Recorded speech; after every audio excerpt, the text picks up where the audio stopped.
আলী।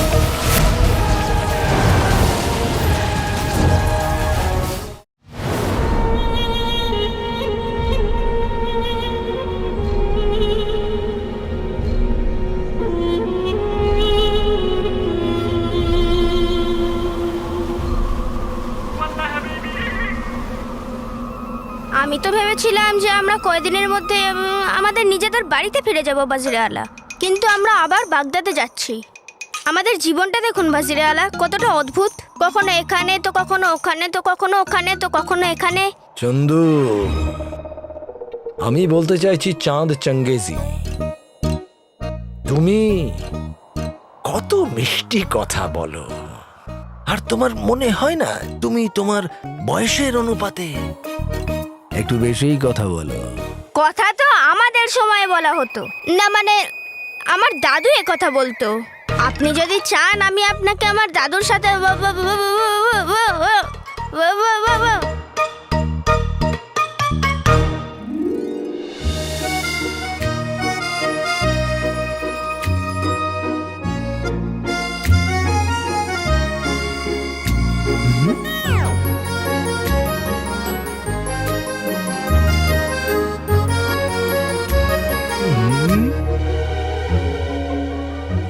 মালকিন, খুব গরম তাই না? এ কোত্থেকে চলে এলো? এই ছেলেটাকে দেখতেই আমাকে কেন্দ্রীভূত করে সন্দেহর বৃষ্টি ঝরতে লাগে, কিন্তু আকা তো শুধু সোনা নিয়েই ভাবছেন। আমি চাই না এই ছেলেটা বাগদাদ আসুক। আমার চালাক প্রশ্নমালার জালে ফাঁসে একে এর থেকে আসল সত্যটা বার করার চেষ্টা করি।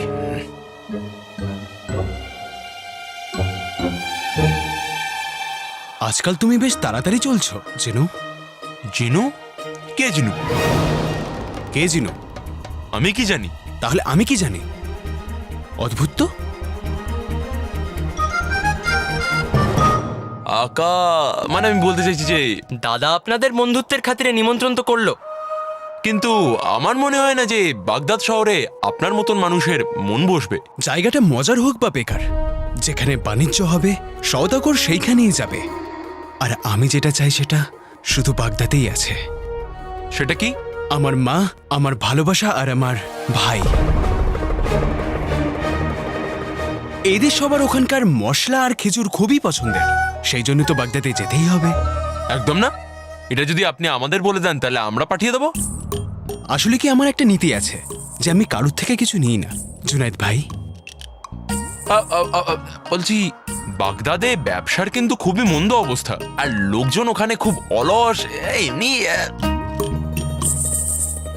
কি? আমার মনে হয় জুনেদ বাবু ঠিক কথা বলছেন। যদি ওখানে ব্যবসা মন্দই চলে তাহলে আমাদের ওখানে যাওয়ার কোনো প্রয়োজন নেই। মানে যেখানে ব্যবসাই নেই সেখানে গিয়ে তো বাণিজ্যের আশা করা বোকামি হবে দাদা। আমার মতে অন্য কোথাও যাওয়া যাবে। না না না না, এরকম বলছি বাগদাদ ছিল, এখন তো বাগদাদে খুবই কোমল, স্নিগ্ধ, সুন্দর।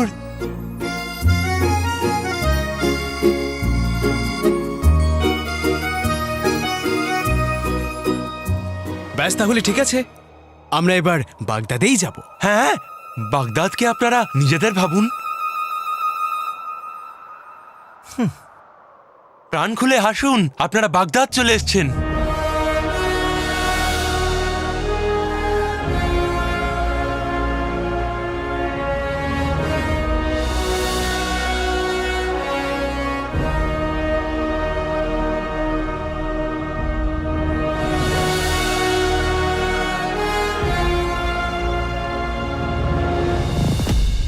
এই গলিতেই তো এসেছিল, কোথায় পালাবে?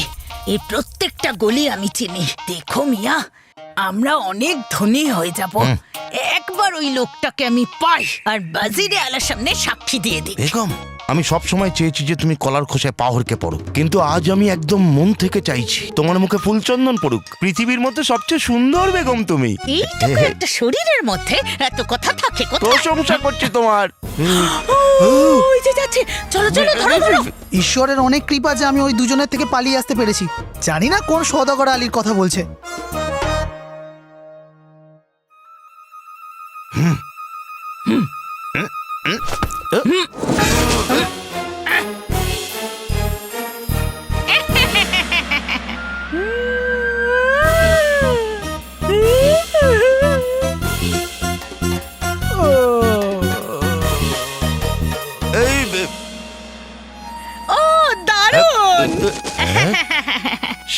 রাসরফির দিব্যি ফিরদৌস মিয়া, যদি আপনি নিজে থেকেই চাইতেন তাহলে জুতো শোকাতেই হতো না। যাক, ওরম ভাবে নাও, এরম ভাবেই চলো নিয়ে চলো।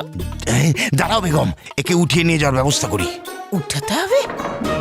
বেগম তোলো, ওকে এটাই করে নিয়ে যাব।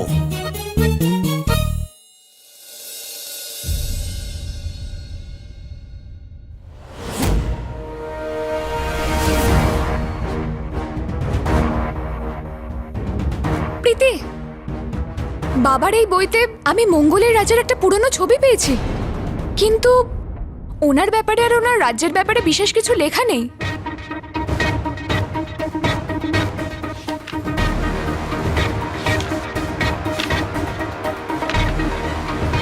রাজকুমারী, গুলবদন বলছিল যে লোকটা এখানে এসেছিল সে আসলে বহুরূপী ছিল, নিজের পরিচয় গোপন করতে চেয়েছিল।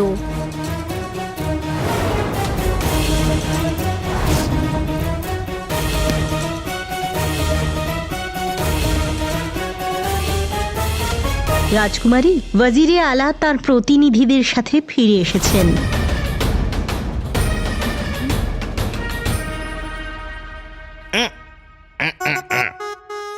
ওহো, খুব ভালো। সোনা রাসরফির দিব্যি, দারুণ।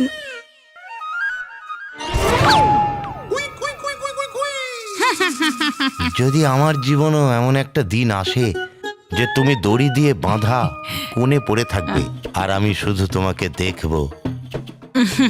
মিয়া, কখনো কখনো ভাবি এমন কোনো একটা উপায় থাকবে যাতে তোমার মুখটা চিরকালের জন্য বন্ধ করতে পারি।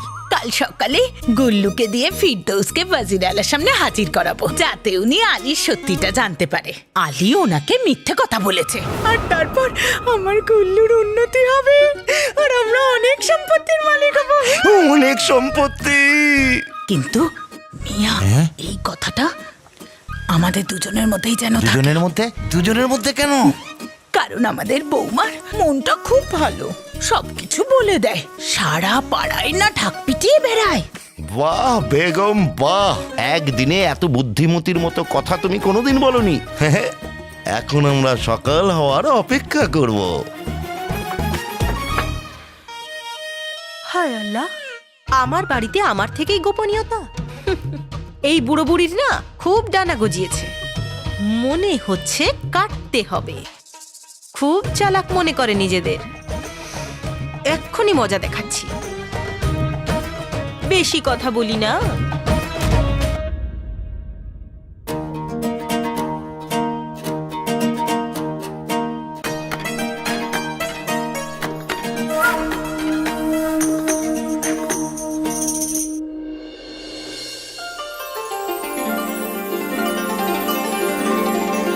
ধন্যবাদ।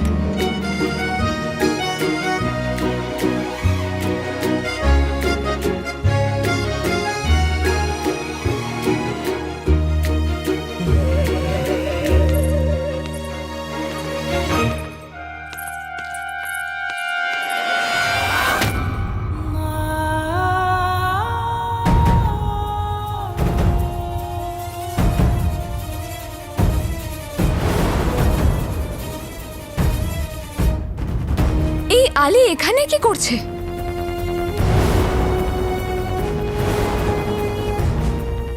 গুলবদন বলছিল যে লোকটা এখানে এসেছিল সে আসলে বহুরূপী ছিল। এই আবার সেই বহুরূপী নয় তো?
সেপাইরা আমাকে গ্রেফতার করে নাও।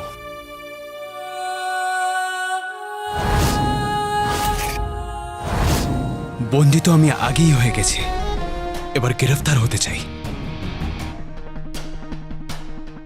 রাজকুমারীর এই চেহারাটা পছন্দ নয়, সেই জন্য আমাকে গ্রেফতার করে কয়েদখানায় ফেলে দাও। রাজকুমারী বলেছিলেন যে সে এই চেহারাটাকে খুব ঘৃণা করে, তারপরেও আমি প্রাসাদে এসেছি। আমি রাজকুমারীর হুকুম অমান্য করেছি, শাস্তি তো পেতেই হবে, তাই তো রাজকুমারী?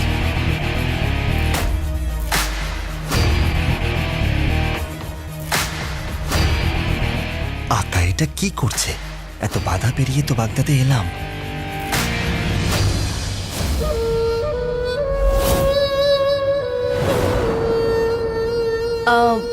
ভালো হলো রাজকুমারী যে ও নিজে থেকেই ধরা দিল তোমার কাছে, তা না হলে তোমাকে ওকে গ্রেফতার করার হুকুম দিতে হতো। আর যদি তুমি হুকুম দিতে তো ওয়াজির আলা ওনার খারাপ লাগতো, আর যদি ওনার রীতি হয়ে গেছে। যদি তোমার এই নাটকটা শেষ হয়ে গিয়ে থাকে। এটা নাটক নয় রাজকুমারী, না আগে ছিল আর না এখন। কপালে ভাঁজ আপনার পরে আর চিন্তিত আমি হয়ে যাই, আগেও আর এখনো।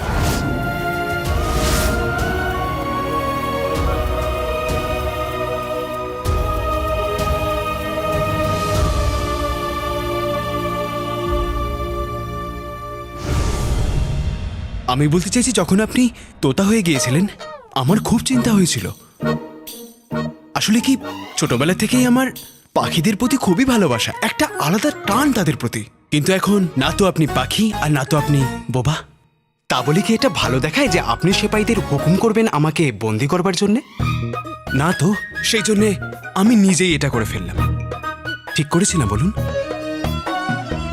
তোমরা এখনো দাঁড়িয়ে আছো, আমাকে তোমরা গ্রেফতার করো আর নিয়ে গিয়ে কয়েদখানায় ফেলে দাও। এই নাও।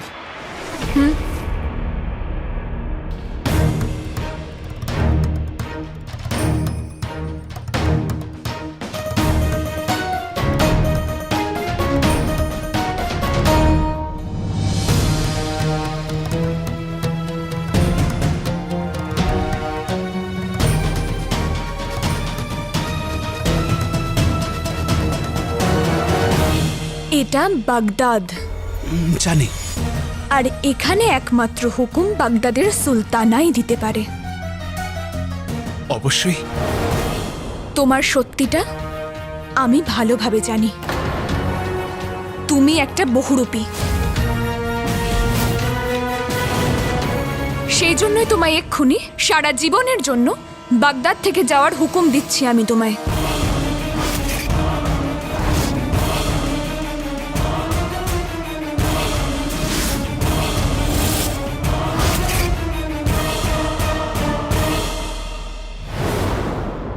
ওই আলীর মধ্যে এমন কি ব্যাপার আছে যে ওনাকে আবার ফিরিয়ে আনলো? মিথ্যে, চালাকি, ষড়যন্ত্র।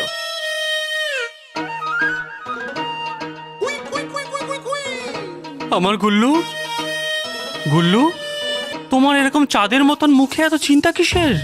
আসলে গুল্লু, ব্যাপারটা হয়েছে কি, বলো। বলতে পারবো না, তোমার মন ভেঙে যাবে। সে তো এমনিতেই ভেঙে গেল তোমাকে চিন্তিত দেখে। বলো বলো, কি ব্যাপার এমন বলো। না আমার গুল্লু, তুমি বিশ্বাসই করবে না। একদম করব, কেন করব না?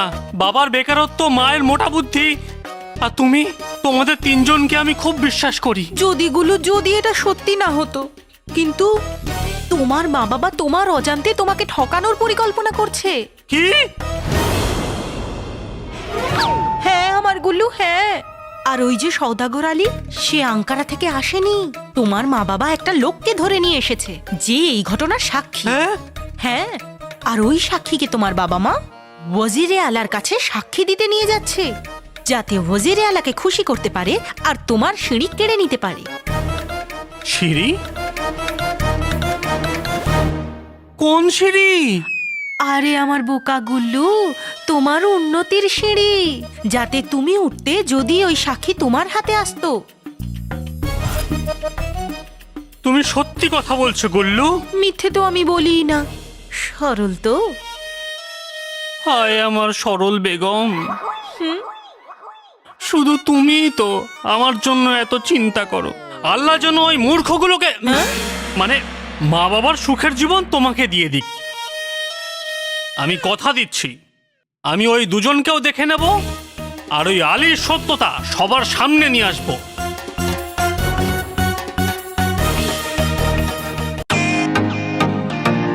ওয়েলকাম টু বিটেন ওয়ার্ল্ড।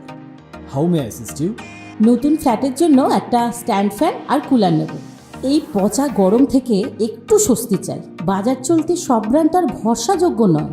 তার জন্য তো আমাদের ফ্যান আছে, all purpose bullet table fan, ceiling fan. আমাদের সিলিং ফ্যান কিন্তু 30 মাসের ওয়ারেন্টি সহ পাওয়া যায়। আছে ফারাটা 2 বছরের ওয়ারেন্টি, 17 থেকে 20 মিটার এয়ার ফ্লো, মধ্যবিত্তের সাধ্যের মধ্যে একমাত্র ভরসাযোগ্য ব্র্যান্ড বিটেন। আমাদের কুলারের কিন্তু অনেক range, 45 litres, 50 litres, 70 litres, 90 litres, 110 litres. Honeycomb সহযোগে বিটেনের সব কুলারের ওয়ারেন্টি 1 বছর। চেনা হাওয়ায় অচেনা অনুভূতির জন্য একমাত্র আদর্শ বিটেন। গরমে স্বস্তি পেতে বিটেনের ফ্যান হোক বা কুলার, আজই আনুন বাড়িতে। Beaten, digitally yours.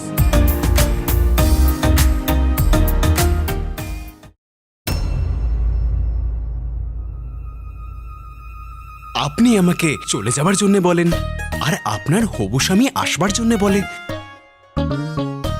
এখন আমি না পারছি আপনার অবাধ্য হতে, আর না পারছি আমার প্রিয় বন্ধুর মন ভাঙতে। ভালোবাসা দুনিয়াতে একটাই, আপনি প্রাণ ওই বন্ধুর। পরখ করে দেখতে পারেন আমায়, একটা গল্প ভালোবাসার। ভালোবাসা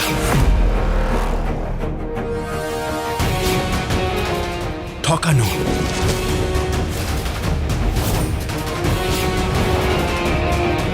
সবকিছু হারিয়ে আবার ভালোবাসা ফিরে আসা। ছোট্ট এই কাহিনীটা কখনো জয় তো কখনো পরাজয়ের।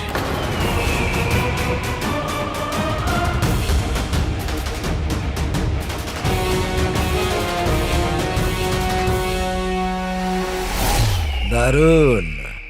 চুপ করো। তুমি জানো তুমি কোথায় দাঁড়িয়ে আছো? এটা দরবার আমার। নিশ্চয়ই এই দরবার, এই প্রাসাদ। আমি বলতে চাইছি যে সবাই সবাই এখানে উপস্থিত প্রত্যেকে আপনার সামনে মাথা নত করে, আপনার হুকুমের পালন করে। সত্যি রাজকুমারী, আমি যদি জানতাম যে এর যোগ্যতা এই ঝুলন্ত ঝাড়বাতি আর বোবা দেওয়ালের মতন, তাহলে আমি সত্যিই আসতাম না। সত্যি। এখন তো জেনে গেছো। হ্যাঁ, এখন জেনে গেছি।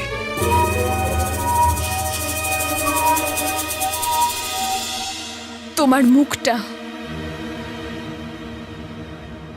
আমায় জীবনের সব থেকে খারাপ সময়ের কথা মনে করিয়ে দেয়।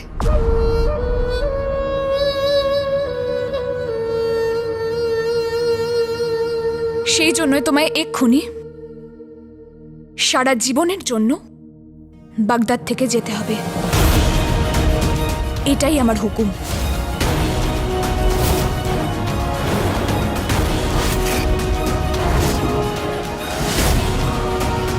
আগে ক্ষমা করবেন রাজকুমারী। রাজকুমারী, আপনি বোধহয় ভুলে যাচ্ছেন বাগদাদের সুলতানা হওয়ার সঙ্গে আপনি আমার বাগদত্তাও। আমার বন্ধুর সম্মান করার বদলে আপনি তার অপমান করছেন। কিন্তু এখন আমি হলাম বাগদাদের সুলতানা, আর বাগদাদের সুলতানার হুকুম গ্রাহ্য না করে আপনি কিন্তু আমার অসম্মানই করছেন ওয়াজিরে আলা।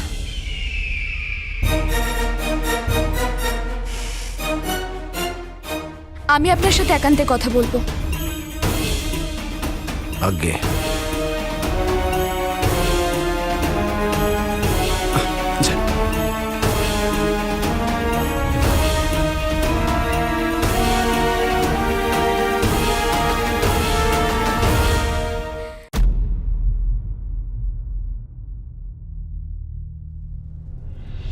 ওয়াজিরে আলা, আমি আপনাকে আগেও বলেছি যে আপনার স্ত্রী হওয়ার আগে আমি হলাম বাগদাদের সুলতানা, আর আমার হুকুম অগ্রাহ্য করাটা আমি একেবারেই পছন্দ করি না।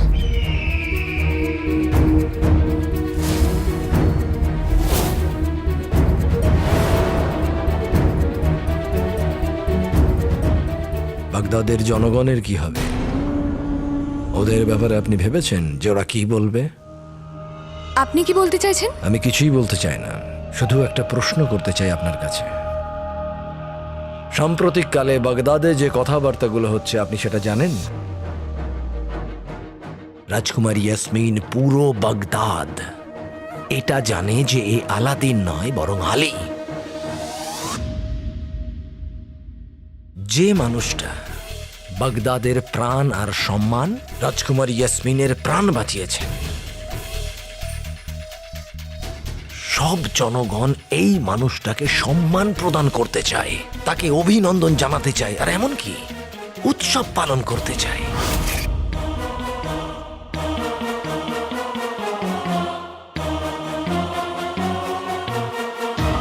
এখন এই যে আপনার সিদ্ধান্ত যে আলী এখান থেকে চলে যাক, এটা শুনলে জনগণ কষ্ট পাবে না? আপনাকে তারা প্রশ্ন করবে না? ওকে সমস্ত রকম ভাবে আমরা পরীক্ষা করেছি, আর জনগণও এই ব্যাপারটা জানে। জনগণ দেখে নিয়েছে, আপনিও দেখে নিয়েছেন, কিন্তু আমি তো এখনো দেখিনি। আমার কাছে আমার জনগণের খুশিটাই সব থেকে বড় আজিরে আলা। কিন্তু এই ব্যক্তিকে এক্ষুনি এখান থেকে যেতে হবে।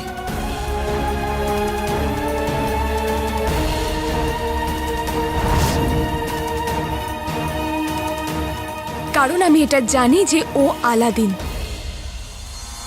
আপনি চেষ্টা করে দেখে নিয়েছেন, কিন্তু এইবার আমার পালা। আর আমি এটা প্রমাণ করেই ছাড়বো যে ও সওদাগর আলী নয়, বরং আলাদিনই।